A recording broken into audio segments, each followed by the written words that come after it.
If there was one thing that you wish voters knew going into the 2026 election, what would be that one thing? Exactly what you see is what I am. And one of my biggest critiques is he always like that? Is he always so optimistic and energetic? The answer is yes. I have been built this way. I want people to know that although I claim a party, I take care of people. And regardless of the pathway to get to become the governor, I bring a hope and an inspiration. You can look at my background. I always say, don't listen to what I say, watch what I've done. And look at the bark on the tree. I want you to honestly think, there's a 5-time Ironman who has been through the battle, who is scarred and bloodied, and I know if I need him, I'm going to call Chris. Welcome to the show, Sheriff Glad to be here. Chris Swanson. I am on a mission to interview every person for governor because I want people to be informed. Right. Michigan is my home, born and raised, and I'm so passionate about this because I have just seen the decline of my home. And I want to change that as much as I can with whatever power I do have. And that's informing the voters. So I don't want to talk too much. I want people to hear from you. But I do want to just say, I reached out to everyone running for governor. You are the only Democrat that will talk to me. And I'm an independent. Like, it's not like I'm, big, scary, and I'm very moderate. So I just want to say I really appreciate that. Because frankly, just from a strategy point of view, no one can win an election without the independent vote. We make up 52% of the voting block now. Which includes the primary votes. There's a lot of folks that vote in the primary because they want to see where the wind's blowing. They want to see, do I connect with this person? So you're right. Yeah, exactly. So I really appreciate that. The second thing I want to say, because this is very important for people to understand, you did not give me limits to talk today. So I kind of expected that because that's how other candidates have been with me. Like, I need to have an approved agenda and you can only talk about this, this, and this. And that was not our conversation. Right. So I think that's really important for people to understand, and that's really cool. Thank you. So I want to get to know you. Tell me about your life. Did you grow up here? Are you a pure Michigander? Just your family life? Where did you go to school? Did you always want to be a sheriff? Tell me all that. Love that. Well, first of all, thanks for using your gifts to do this. To all your media fans out there, it's tough doing a podcast. People don't realize the work that you have to do to go in, and most podcasts die below 50. And so well done. Keep doing what you're doing. Thank you. Even with your signature mood lamp, lava lamp. But to your question, I love telling people about who I am because I think in today's politics, people want to know who the person is versus the persona. And the person that you see here today is the same person you would see no matter where we're at. A Via restaurant, Grand Blanc High School, Lansing, or anywhere in the country, because it's easier to be that person and connect. I've always had this personality. I talk a lot. I'm super excitable. I'm optimistic. I'm energetic. I'm the youngest of 4. And my mom and dad and my whole family were born and raised in Detroit, Michigan. Ironically, my dad and my grandfather were both in Detroit Police Department. Wow. And my grandfather was in the 45 race riots. My dad was in the 67 race riots. And then right after the riots, they had 3 kids, and my dad left the police department and went to the automotive sales industry. I had no say, but my mom told my dad after about 5 months that she was pregnant with the surprise baby number 4. He had just been transferred to Medina, Ohio. Wow. And that's where I was born. And less than a year later, I moved back to Genesee County. I had no say in that, couldn't speak the language. And I grew up and I was raised in Genesee County my entire life. Wow. We started at a townhouse in Grand Blanc, and that's where I was raised from 1 to probably 7. And then we moved to a house in Goodrich on the 8,000 block of McCandless Road. 10 acres. And my parents built it, and we moved in the late 70s. We're just a simple family. My mom and dad, God bless, are still alive. My dad's 87, mom's 85. Still works at JCPenney 4 days a week. She's about that big. And, we were a simple family. And, I always had this hustle muscle inside of me. I bought my first pony when I was 9. Her name was Molly. I bought it cash and collected pop bottles and sold gum at Goodrich Middle School and middle school rather. And then collected golf balls and sold them at my dad's work. So I've always had this inside of, if I'm going to get something. I'm going to work hard for it. Fast forward, I go to Reed Elementary, Goodrich Middle School. My parents sell the house. They moved to Grand Blanc into a mixed neighborhood, about 60-40 white black. And it was called Ottawa Hills. And I was 13 years old when I moved in. And I say all that because that's where I get my soul and my rhythm, is because I understand people's perspectives by living with people that may not look like you, believe like you, but we became friends. Transferred into Grand Blanc High School, graduated in 1990. And I wasn't always the best student, not because I was a bad kid, but I wasn't always the best student. I tell this story. I had different seed planners throughout my life. People out there could probably relate that, sometimes you become a late bloomer. And so I started my 11th grade year with a 1.9 grade point average. And Dr. Williams was one of my seed planners. And he said, so what do you want to do when you're done with your high school? I said, I'm going to be a police officer. When it answers your question about being a sheriff. Yeah. None of my family are in law enforcement. After my dad, it's just me. But there was something inside of me that I thought, I'm going to be a police officer. And in fact, I just called my dad about 3 days ago and I thanked him. I've never thanked him for laying the foundation of all those little stories he told me. He was very moved by that, and so was I. I'm actually getting moved by it now. Yeah, that's really awesome. But you get you grow up in your environment that you're raised in. So it was great that I was able to call my dad, and so I always had that I want to fix people's problems.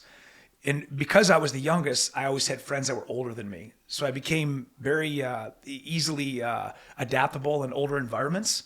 And so when I got out of high school with a 3.1, I picked it up. Couldn't get into Michigan. My grades weren't good enough. And so I went into Mott Community College.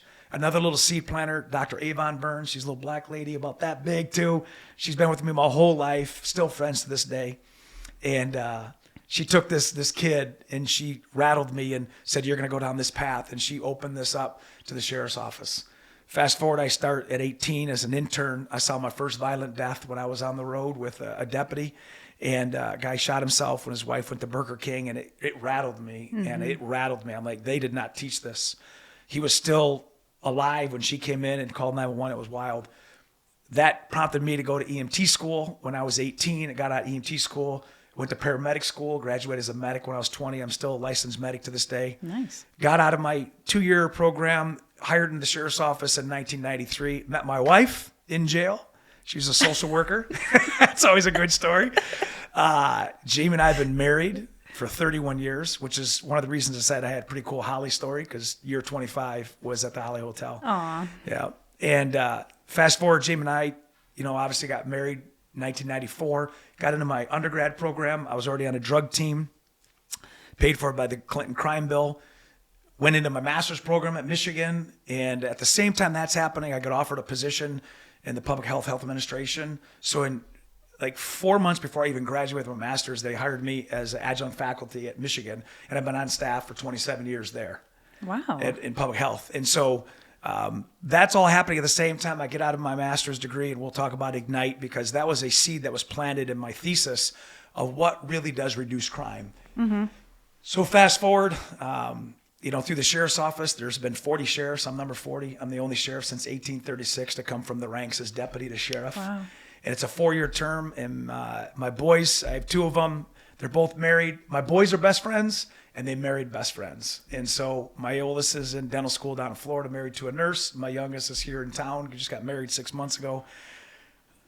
I got a great life. I'm very blessed. And, we work hard at it. And to talk about, you, when you're given a historical background, you have all these flashbacks. You'll see it, and everybody out there listening, you'll see how time goes by so fast. But it's the results of what you've done prove that those decisions back then, they made sense. Yeah, no, I love that. I love hearing your story, because I feel like all we see is gloom and divorce. We see it you can't watch a TV show or a movie nowadays unless the plot is that they divorce or he cheated or something. So it's just really, it's really cool to hear family values. Sure. Well, Jamie Girl is definitely my balance, because she's opposite of me, which keeps us, both, on this same plane. Me and my husband have been together 10 years, married 5 years, and I love marriage. Right? I don't think marriage is hard. I think marriage is actually the easy part. I love having a partner to do life with. So, right. You got to work at it. I love hearing that. So recently, kind of turned the mood a little bit, but recently we actually were kind of both on the scene, me as a reporter, you working at the Grand Blanc shooting.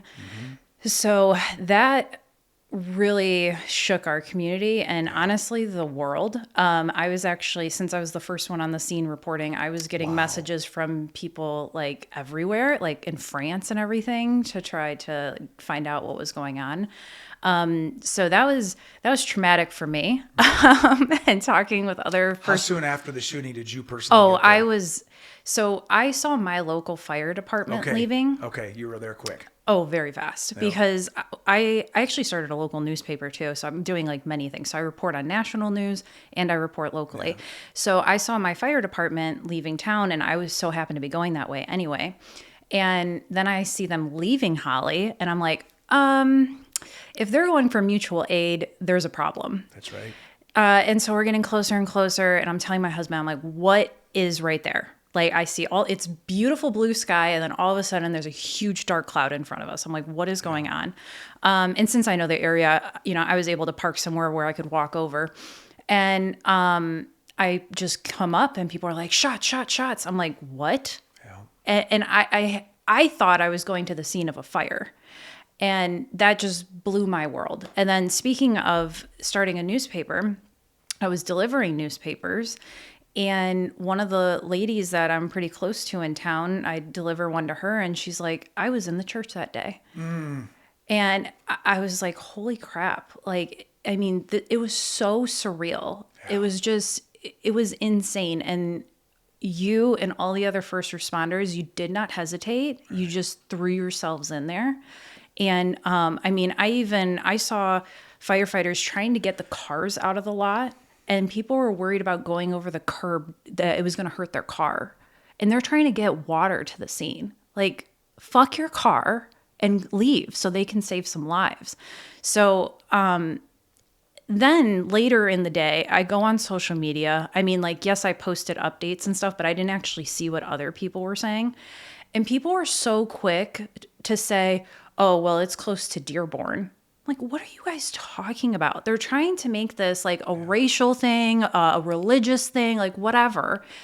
And like, it had nothing to do with that. It really, when people do that, they take attention away from the real problems we have. And that's like, I really contribute this to the destruction of our communities. Like, we don't talk to each other anymore. Like, we think our neighbor is our enemy, but when we actually talk in person, we're like, wow, they're just like a real person.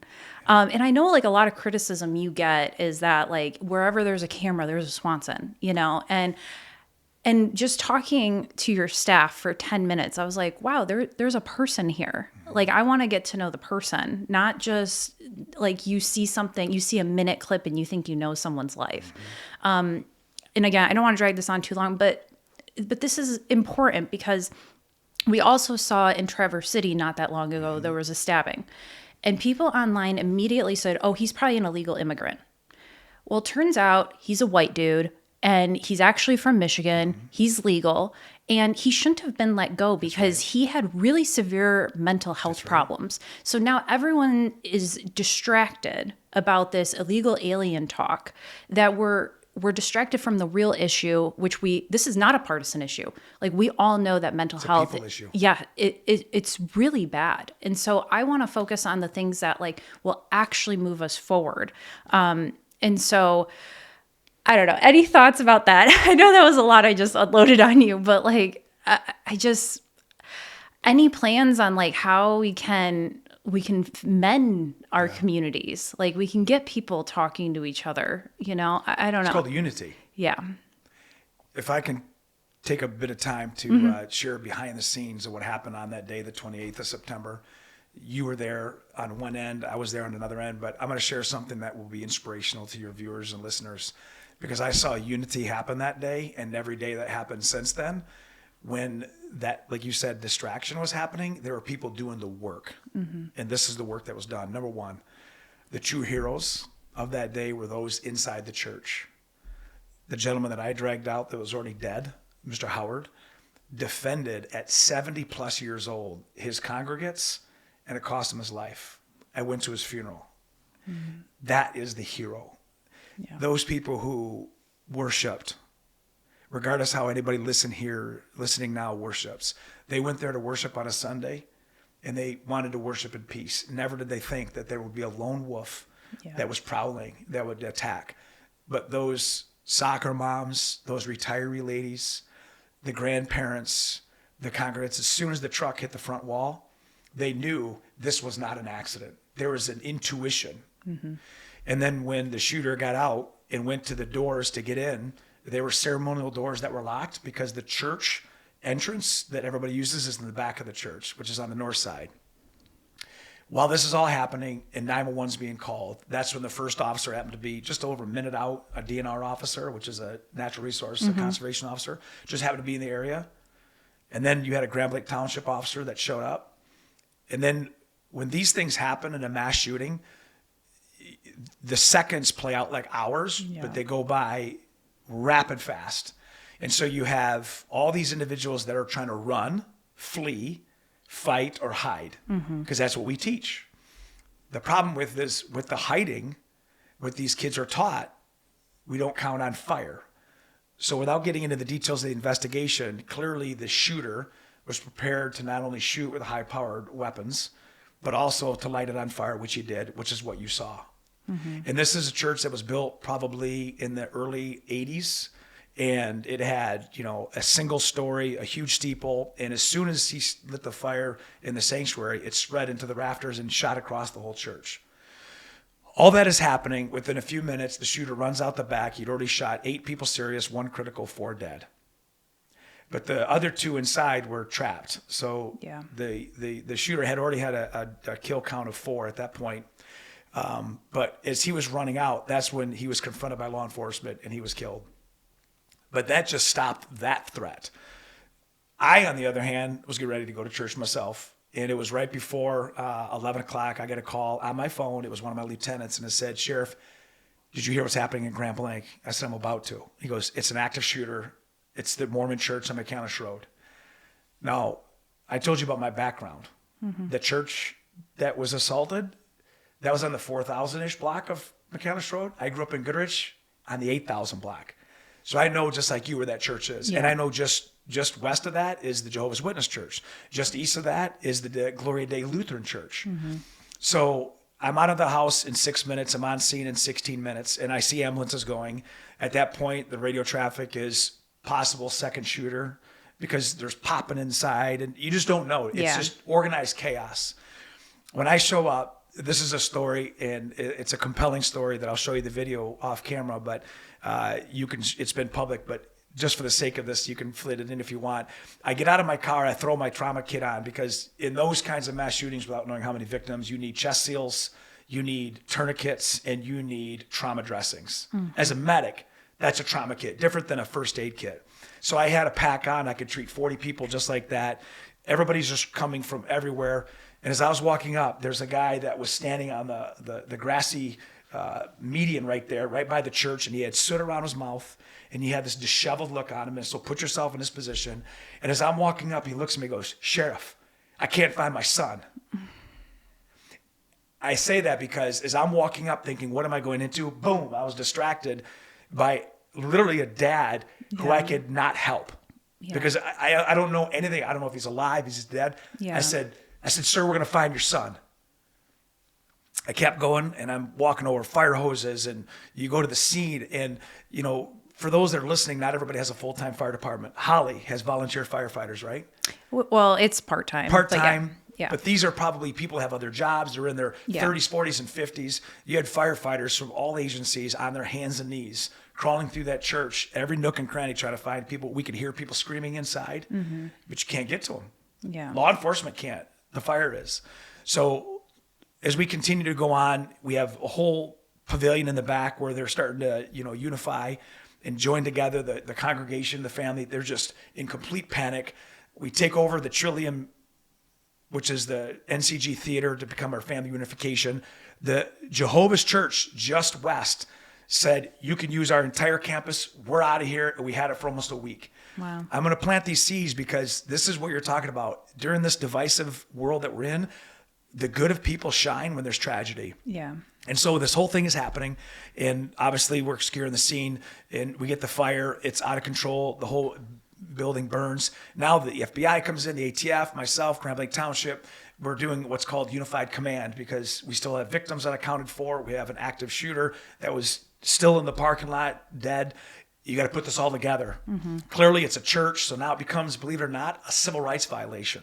Oh, wow. And that's what brings the FBI nexus in, which is a federal investigation. That's why they have the investigation. ATF, when there's a faith-based or a religious institution that's attacked by fire or bombs, then they take over that fire investigation. So all this thing is happening. At the same time that's happening, people like yourself are telling the story. There's a lot of unknowns. But what I saw as this played out is people that I didn't even know were dropping off cases of water. People were dropping off pizzas. They just wanted to do something because they felt helpless. Yeah. And so to answer your question throughout that whole day and then the next day, and I cut a quick video because I was asked to do that to get the message out. Like you, I have been given a platform and I use that as a tool. And so I wanted people to know shooter's dead, active scene, dynamic, multiple victims, don't come here, more updates coming. Boom. I don't know if you saw that video that I did from the scene. Because people just want to know something. Yes. Otherwise, they're going to fill in the blanks. You know that as a journalist.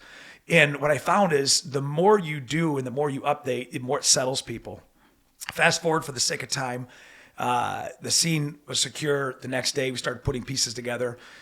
Just about 5 days ago, I don't know how it happened, but my phone pops up.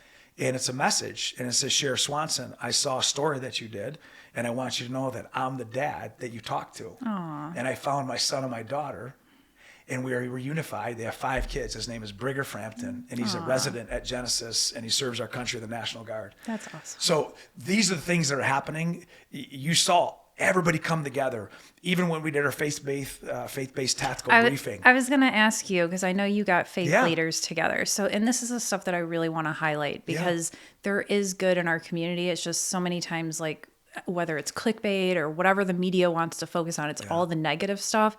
And I think the first step is actually my job and to highlight the good. So tell me about, you organized faith leaders together after this. Tell me about that. So I'm going to answer the question too when somebody says, Swanson's always on the camera. That's why I do it, because I know that I want to put a message out that's not edited, that's not filtered. I want people to know that when I say something, it's to message something. And I've said before, my team knows it, to be unclear is to be unkind. And so in this particular case, when Monday came around, I did not know it because I was so involved in the scene, but other churches were getting bomb threats because you have evil that want to materialize on other evil acts. So they want to create terror and fear. Yeah. So they're calling out these churches. Everybody's already on edge. Churches have canceled, Sunday night services, Tuesday Bible studies. Everybody's just wondering, what do we do? And I think it's important to note that when we took the families from the church to the NCG, the age group that was the most calm were the ones that were in middle school and high school. Wow. Do you know why? Because they were trained. Yeah. They just saw their friends and family get killed, and they were as calm as can be. That's in the school setting. A lot of the churches, they don't have any of that built in. And so the second day, of course, the first day and the second day, I'm talking to a number of people. And on the second day, which was a Monday, I'm talking to the Attorney General of the state of Michigan, Dana Nessel.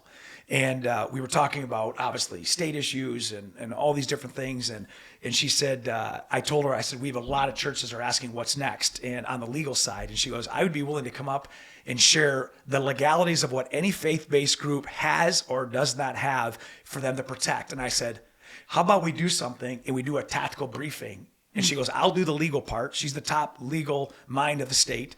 And I said, we can encompass that with, the run, hide, fight. And then we can also do like a tactical medicine part of it and the communications. This is all happening Monday. Well, there was a Jewish holiday on Thursday. And so you had the Jewish community scared to death, like what's going to happen. That Friday in the Muslim community, they have prayer. And, this is all happening. And then Saturday and Sunday, you have the Sabbath, you have Sunday. I said, we need to do this on Friday. So in 3 days, I cut a quick video and I said, this is for the faith-based community.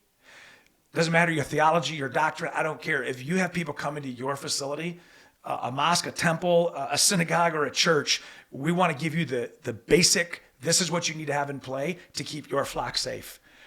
We initially planned for 50 people. And within the first hour, we just said, we need a bigger boat. And in 3 days, we had 516 people show up, the Genesee Health System. 200 plus faiths showed up. And I'm telling you, Anna, I'm looking out there and I'm thinking, this is America. Like this right here is what people don't see. Yep. I had people from every faith sitting intermittent with other people. Not a single issue whatsoever. People want to know, what can we do? What do we not do?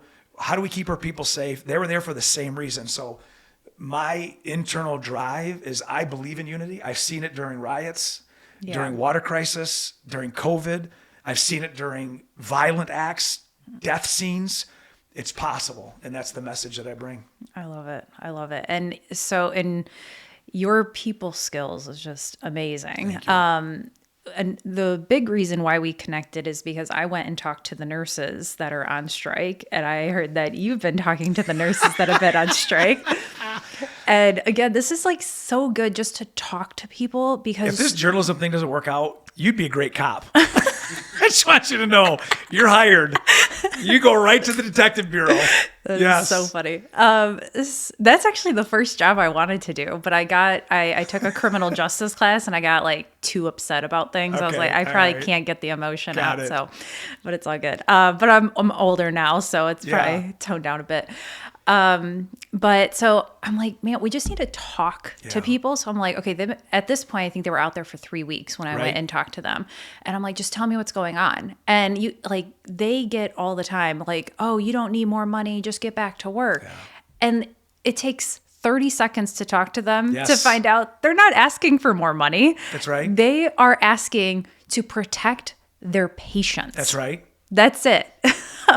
Because right now they're, oh my God, why is the word escaping me? They're, the ratios. Yeah. The ratios are all whack. Patient-nurse ratios. Yes. And so people, like the patients are at risk because there's not enough nurses to take care of everyone. And they are still out there today. It's been like, what, 2 months? Day 54. Oh my gosh. Yeah. Longest strike in Genesee County.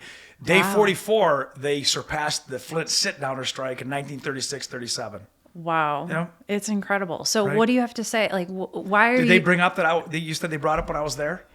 Well, I was told by your staff that you've been going. So yeah. And I don't go when there's cameras. I go when I'm delivering, blow pops and Tootsie Pops. And I do that because I think everybody out there has to remember back, instead of looking at, do I support labor? Am I part of a union? I'm not. Bottom line, there's not a person listening right now that has not had their life impacted by a nurse. Mm-hmm. And nurses are the backbone of the hospital system in America. And I was there when Genesis didn't exist. I've been a paramedic since I said it, when I was 20 years old. And then when Genesis became a trauma center, I can't tell you how many patients I've taken there over the many years. And nurses are the first to greet me. They're the first to pick up the radio when I'm bringing a patient in, right? So when they were about to strike, the patient ratio got to, in one particular nurse, 38 years, she had 11 patients to her the day before they walked out.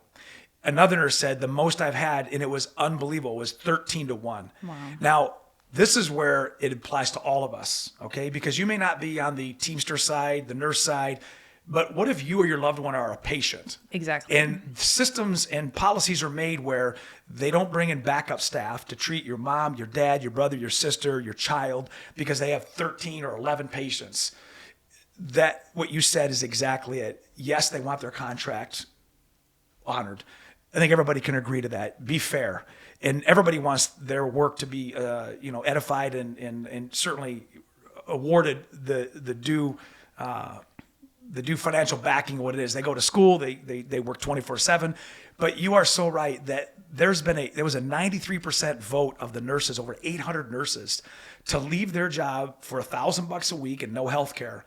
And a lot of these nurses have children, they have special needs, they have spouses that are going through medical treatment. Yeah. And they said, this is more important than my own life. That's the story that has to get out there. And that's why I go there so often. I was there yesterday.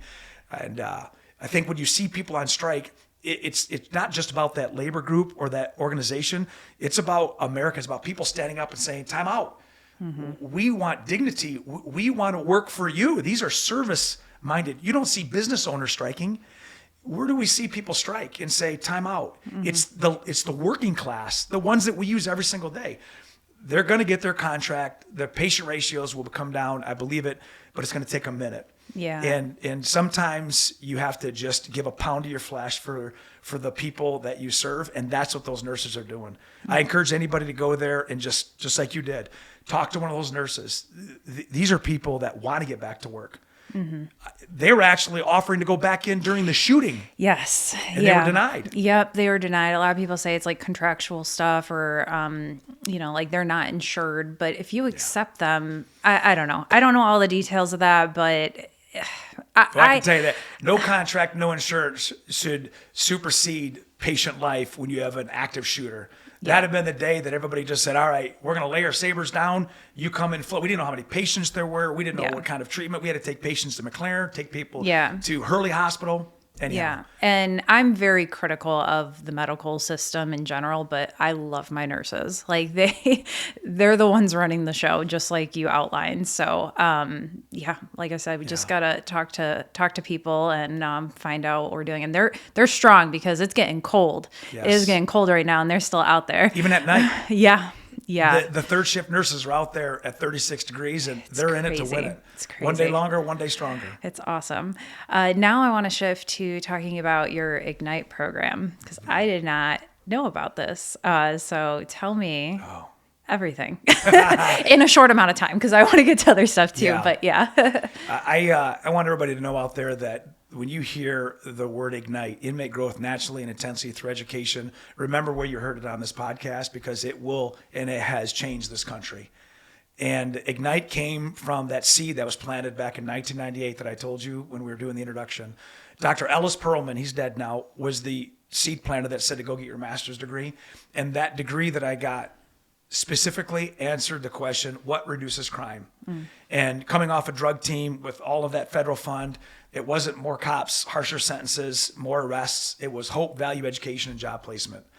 Fast forward, I become the sheriff in 2020. I take office. 3 weeks later, COVID hits. In Genesee County, which is Flint, Michigan, I'm also the emergency manager. So I have two roles. And so now we go into how do we take care of people? On March 16th, every social service shut down in Genesee County, like anybody out there. Your government services, Meals on Wheels, the Eastern Michigan Food Bank, those folks stayed home, but there's still a need. So I deputized 45 faith-based leaders. That's why I knew that if we did the tactical briefing that they would come because the faith teams wanted to do something during COVID to help give food, insure diapers, all the things that people need that live literally day to day. There's people out there that may not understand what that means to live day to day because we have a refrigerator full of food and cupboards of food we don't eat. There are people who have nothing, zero, and they're single moms and dads, and they have 2 or 3 kids, and they live and they count on these services. When those things shut down, we deputized. I said, we're going to turn these faith-based communities into hubs where we can distribute throughout the county. And within 90 days, we delivered 1 million pounds of solid food, and we restored faith. And then from that point, we were delivering diapers and insure, and we were making it happen, right? Calming people down. May 25th, George Floyd gets murdered by somebody who looks like me in a uniform. I don't know where you were when you watched the video, but I remember I was looking at him thinking, what is this? 9 minutes, this guy's begging for his mom. That's not police work. That's not what my grandfather did, my dad. That's not who we are. And so when I saw that happen, it was on the heels of a lot of other bad police shootings and interactions. You had cops that were shooting people in the back. And I can say this because I've been one my whole career. I know what's right. I know what's wrong. And police work is a noble profession. And done right, people respect law enforcement more than they want to defund it. That's a fact. Yeah. We just have to give people a reason why we are honoring and deserving of respect. That's our job. That didn't happen in Minnesota. And so when I saw that happen, and then in May of 2020 and May 30th, we were going to riot in Flint. And if you watch the video at the Target parking lot, and then it moved into the Flint Township, and we decided to take another path instead of riot. And I said, what do you need? They said, walk with us. And I said, let's walk. And it calmed it down instantaneously. We had 40 protests that summer between the whole county and around. No injuries, no cops were hurt, no businesses burned or looted, nothing in Flint. on the heels of a water crisis, on the heels of that. Well, on that day, May 30th, when I said, let's walk, that moment reached 3.2 billion people in 24 hours, that video. And so I did over 150 interviews the next 6 days around the world, like this, podcast around the world. You know, Australia Today, I mean, all the way in the UK, Canada, every major news outlet, MSNBC, Fox News, CNN, blah, blah, blah. And I found that, Anna, every time I would talk, I would get the question commonly, they would say, well, what's next? I'm thinking, well, we literally have a protest the next day right out front of my yard. People are giving me, mother effing me like crazy. I had hot dogs and water. So I'm like, do you want mustard or ketchup on your hot dog? Because I'm just diffusing it. Like, I can't bring George Floyd back and I can't fix policing, but I can fix what we're doing right now to keep this place calm. Yeah. And I had been the sheriff for 5 months, 30 days, not even elected because I was appointed the last year of my predecessor. Wow. This is what prompted Ignite, because a year before I was on a treadmill, I do my best thinking in motion. And I thought, I'm going to be the sheriff this year. I see the same generations of people coming into jail, grandparents, parents, and kids. Seeing the same addictions, the same mental illness. Half the people can't read a menu. We got to do something different. I went, I know what it is, because education changed my life. We're going to go from a mindset of incarceration to education. That was in 2019. As soon as I got asked the question over and over and over, I thought, this is the answer. Mm-hmm. So on September 8, 2020, I had a big grand opening for a culture change, not a physical building. I had a red ribbon. I had Harbaugh there, who did time in jail for drunk driving. I had Chief Justice McCormick there from the Supreme Court. I had returning citizens there that had gone to college and prison and came out and redid their life. And I said, from this day forward, we are focused on education, not incarceration. At the same time, being strong on crime, I always say a fist of iron and a hand of velvet. And within 90 days, we saw jail violence go down 90+%. The whole vibe changed. We started doing GEDs, diplomas. The UAW bought the first VR station to teach building trades. Deputies weren't being assaulted. Within the first 6 months, our liability went down, no lawsuits. Our force reports were down significantly. I'm thinking there's something here. We saw a whole vibe because it's all based on dopamine. And dopamine is exactly what just happened. When you feel good, you have a release of the hypothalamus, and it's like, oh, I want to do that again. Yeah. And so education you did great. Sometimes it's all that is needed for a population that many of them have never been told, good job. Yeah. I mean, these folks have lived in trauma. There's people listening, watching right now, they're having flashbacks to when they grew up and they broke away and they don't ever want to go back there. There are people all over a jail in America that they live this every day. So if we can break that cycle and we can get them the education and the job placement, they don't reoffend. That means there's less victims. We break addictions, less deaths. We restore families. We help people become literate again. Mm-hmm. And we break the mental health barrier. Like, it checks all the boxes. Real quick, Eileen Rivers from the USA Today did the first big story. Thank you, Eileen. She just went, it was like a cross-examination for 2 weeks. She did not believe that it was true. I showed all the data because we tracked all of her data, which is, I know what you would love. Every teaching point, every class, we tracked it all. That picked up the story. The National Sheriff Association got wind of it. I went down to Phoenix, Arizona. I presented with Alice Johnson, who is an advocate for social justice. The first sheriff to walk in and say, I want to do this, was the sheriff of Minneapolis, Minnesota, Hennepin County. And ironically, that's where it started. That was the first Ignite site. We now had built a playbook because now we scale it. Mm-hmm. The National Sheriff Association has said this is the standard for jails in America. Harvard, Brown, and Michigan sent researchers for almost 2 years to the Genesee County Jail.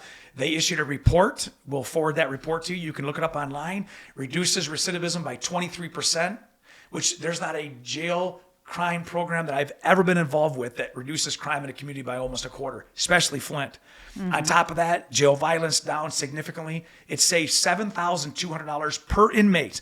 1 month of Ignite for the community. Wow. So you talk about, Holly spending, in a way that makes sense for the community. If I can save the community money, $750,000, and we reduced our jail population by 100, which means there's less crime, less murder, less victimization, less broken families, Ignite's the answer. Now we're in 13 states, over 40 sites throughout the nation. Republican sheriffs, Democratic sheriffs, white sheriffs, black sheriffs, male sheriffs, female sheriffs. Ignite is the answer. You heard it on this podcast.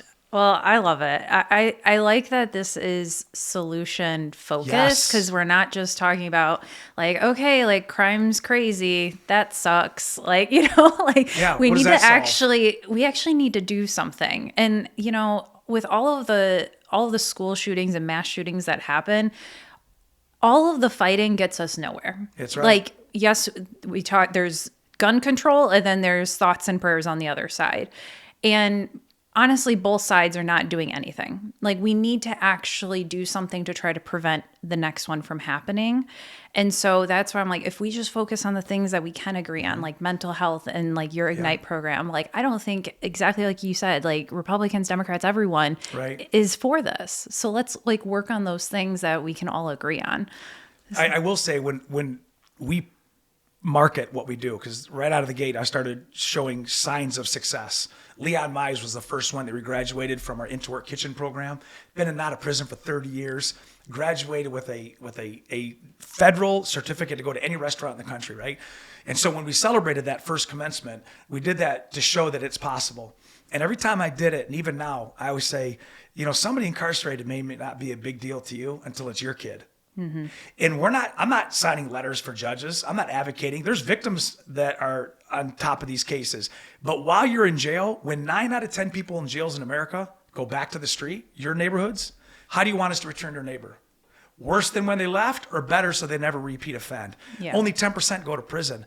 And so when you now Ignite, which I would love for you to come to our next graduation, which is November 18th, it's our 38th commencement. That's awesome. 38th. That's why Jelly Roll came there. That's why you have federal I was officials. driving behind him. I was like, someone important is here. There's a huge Yes. trail of black cars that get home and Jelly Roll's in town. I'm like, oh, That's right. that's what that was. Jelly's the real deal. Oh, yeah. I Yes. love him. But, same thing with Snoop Dogg. He's coming out here because he wants to bring it to LA.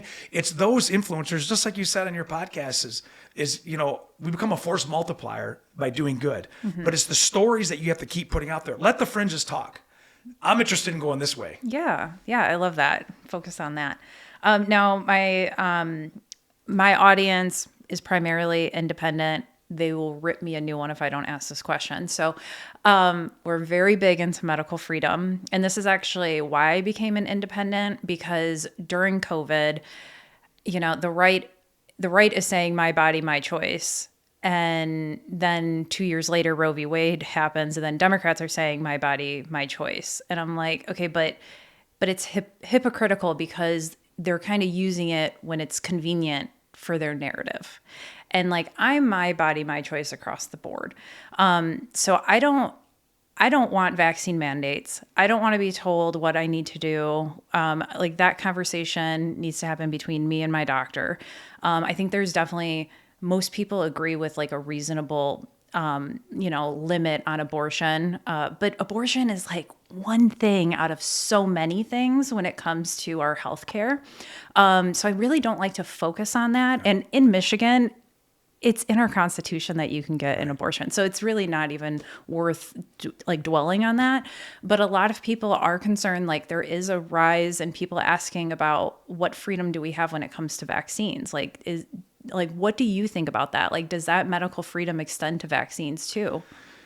I think medical freedom comes down to freedom and rights. Mm-hmm. I've committed my entire life on protecting people's rights and upholding the law. And what you said, I think most people, exactly how you said it, most people would agree with.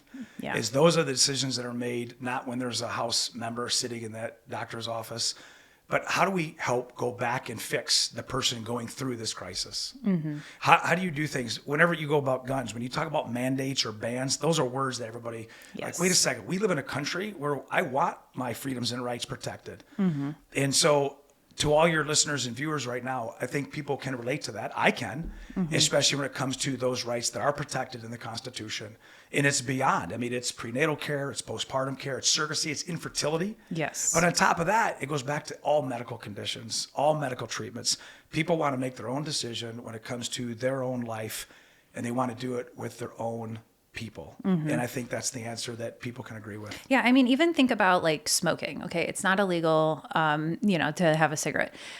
But smoking has gone down over the years because of education. Right. So just because something's not mandated doesn't mean people aren't going to do it. Like if Right. vaccines aren't mandated tomorrow, people are still going to get vaccinated because they have the information and they're going to they're going to talk to their doctor and make the right decision for them and their family. So like Florida recently, they came out and said, we're not going to have mandates for children to go to school. And everyone's like, oh my gosh, Florida's not going to be vaccinated. And it's like, no, they're just not going to mandate that for a kid to go to school. It doesn't mean that people aren't going to get vaccinated anymore. I think it goes back to, parental rights. Yeah. I mean, there's a lot that can be solved by just saying, as a parent or guardian, ultimate authority lies with you. And, you have the ability to move your kids or to be a voice that's heard. But again, I go back to anytime you use the word mandates or bans, it creates a political dog whistle on a lot of these issues. Yeah. Instead of going back to what you said, how about the people that are actually being impacted? How about focusing on those folks, people whose lives depend on treatments and how people depend on their protections for them to make their own decisions. And I think, I think a lot of people, as I travel the state, people are of the party, leave me alone. You talk about independence. It's really like, literally, I want to live my life. I want to have my freedoms and my rights protected. I want the law upheld and leave me alone.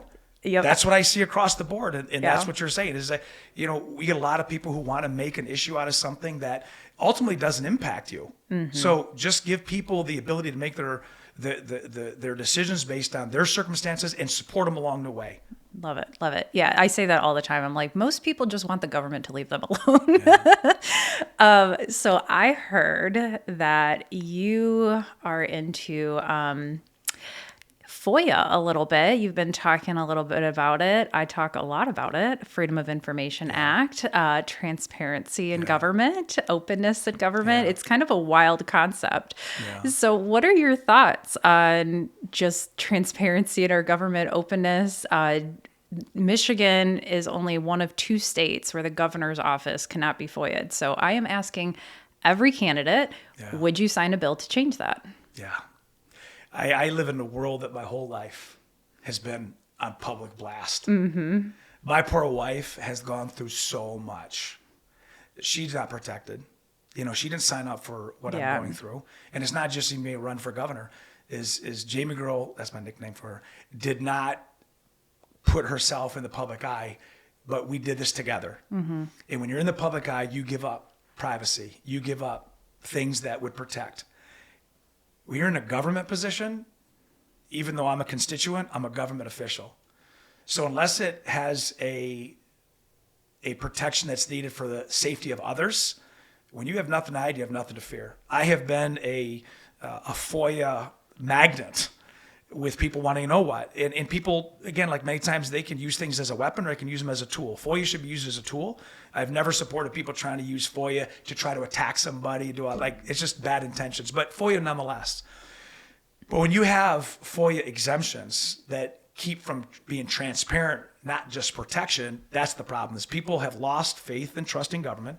Mm-hmm. Part of my working class playbook as a candidate is my job as a working class candidate is to make your life better. And there's a playbook for it. And on that third tenet, which is, first one is safer communities or stronger communities. And then we want to build in Michigan. And third one is a better Lansing. And part of that is transparency through FOIA. Yep. So I do think there's some good judgment calls to say this is about security. It's about protection of the interest. But as far as the actual business of the government, there should be exemptions that are removed. So people know. And when you do that and you don't have NDAs that keep you protected, it causes accountability to keep people between the ditches. Mm-hmm. And that's why I'm a supporter of removing many FOIA exemptions. That's amazing. Yeah, and the Open Meetings Act goes hand in hand with the Freedom of Information Act. Open Meetings Act, for people who are not aware, meetings, everything the government does is supposed to be out in the open with a few exemptions. And the Senate, Michigan Senate, actually voted a couple months ago to add an exemption. Right now, government can go in closed session to talk about things with their attorney. If an attorney made, at the county level. So if an attorney made a letter, they can go in closed session to discuss that attorney-client privilege letter, which I hate that exemption already because an attorney could literally write "hi" on a piece of paper, and that could give them reason to go in closed session. There's where it's not used appropriately. Exactly. Right. And there's no checks and balances for that. Like, as a citizen, how do we know what they're going in closed session talking about to make sure that they're only talking about what's legally allowed? So the Senate actually is trying to pass a bill. Well, the House, I guess, is next, but to make the exemption where the lawyer doesn't even have to be present now. They can just go in closed session, say it's attorney-client privilege information, and they don't even have to have an attorney there. Yeah. So is that something that you would sign into law? Again, hypotheticals are one thing because there's so much that would be attached to it. I'll give you the example of what I do as a sheriff. That's why executive leadership is so vital. Is I would never support an attorney saying hi to get a letter to circumvent the process to get me behind the scenes so we don't have to fall into the FOIA. Like, that's not how I operate. If we can discuss something that's supposed to be discussed publicly, then we're going to do it publicly. But if you're going to talk about a settlement on a case and we want to keep it contained and it's the good, that makes sense. Yeah. But I think when to your point, there's got to be leadership that draws the line in the sand, because not everything can be a law or a policy. Sometimes it's just leadership. And those are the kinds of things that if I found out was happening now, I would absolutely step in and say, hold on, we're not doing that. Yeah. But as a governor, you have to do the same thing. And in those exemptions, again, on this show, there's plenty of exemptions. But that's where the audit comes in. That's where, all right, let's look and see what works, what doesn't work, what makes the most sense. Same thing with MEDC, our Michigan Economic Development. You have monies that are being paid out with no accountability. You have other monies that are being given to businesses and innovation that is really making a difference. Well, don't take away from the people that are doing all the right things and following the steps. Let's focus on, are we doing something that needs to be a bit more accountable? And that's what I think the people want. Forget the partisan side. It's policy over party and people over policy all day long. Yeah. And because I've actually sued my local town twice now for violations of the Freedom of Information Act, because they just don't want to respond to records requests, and they try to overcharge to not allow me to get my records. And it's just a whole mess. And so my followers are finding out that it is almost impossible to fight the government over this. Like, they can just deny you, and unless you have the resources to actually sue them, there's really no path. And right now, how Michigan law is set up is you can appeal to the head of the public body. But think about that. So my town denied my request, and I'm supposed to appeal that decision to the same body. Do you really think they're going to change their mind? Yeah. So one effort that's actually, I know Senator Jim Runstad is trying to do, I've talked to him about this, so this would be a bipartisan thing, is that he wants to make an independent board in Michigan where they actually take care of the appeals. So it's not the same body. And then you have a step where you're not actually going to court. Like, it's just... It's insane. Like, you have to have the funds to be able to fight these things, and most people don't. And I can tell you, what you're doing and what you're experiencing, it's because there's other people who are using FOIA as a weapon, and they're FOIAing things from years and years and years ago, and it's laborious and it takes time. And so an agency, I don't know what's going on in your community, but there's a balance between people that are asking for all of this, and you're trying to ask for this, and I can see why everybody gets painted with the same brush. The bottom line is FOIA is a federal requirement, a Freedom of Information Act. There's steps that you need to take. There's laws in place. Just follow the rules.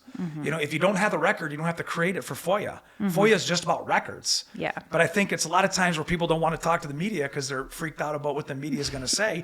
But they have a job to do. And sometimes if somebody's going to FOIA something, then that's the rules. And and I think, again, people are exhausted with government that they cannot trust. And I'm not about a party issue. It's about the government. And when you see things that are happening that every day you wake up and you're thinking, what's next? There's a lot of uncertainty in the world today, a lot of uncertainty in the country, in the state. There's a lot of people, there's anxiety, there's fear, and so we keep adding that one little bit at a time. There's a tipping point. Yeah. And, the solution too is just that government could be more open and transparent. Then people aren't going to feel the need to always do these requests and get in fights and everything like that. If you're just more open, then there's nothing to hide, Well, it goes back to your original point when people say, Swanson, when there's a camera, he's on there. Because you can't argue with the fact that I'm open, even on the bad stuff. There you go. Yep. When I have deputies that do things that are dumb and we have to take action, or when I have to report something that's negative, I report it. And and you can look in my profession, I don't know who else is doing that same thing, because I understand the value of doing an unfiltered, unscripted message to the people. And I don't even read comments. I don't even read comments because I know that no matter what I do, there's people that are going to find fault in it. But I know what I did was the right thing to do, and I'll keep doing it. Well, half the people are probably bots anyway. You can never trust social media. There you go. But Happens to you too. Yeah. That's it. Takeaway today: if you post online, do not read the comments. Period. Your mental health will be a lot better. There for you it. go. Yep. Aristotle says, if you want no criticism, say nothing, do nothing, and be nothing. There you go. So if there was one thing that you wish voters knew going into the 2026 election, what would be that one thing? Exactly what you see is what I am.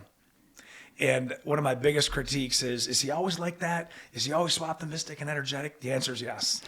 I have been built this way. I want people to know that although I claim a party, I take care of people. And regardless of the pathway to get to become the governor, I bring a hope and an inspiration. You can look at my background. I always say, don't listen to what I say, watch what I've done. And look at the bark on the tree. I want you to honestly think, there's a 5-time Ironman who has been through the battle, who is scarred and bloodied, and I know if I need him, I'm going to call Chris. There you go. Awesome. And so where can people find you? I mean, I wanted to talk about so much more. I'll have to have you come back at some point. But so where can people find more information about you? Swanson from Michigan. There we go. Easy enough. Yes. Or Google, and you'll be there for weeks. And watch the videos. We reach a lot of people a month on social media. So take your pick and go binge watch. Awesome. Well, thank you so much for coming on the show. Thank you, everybody. Be safe.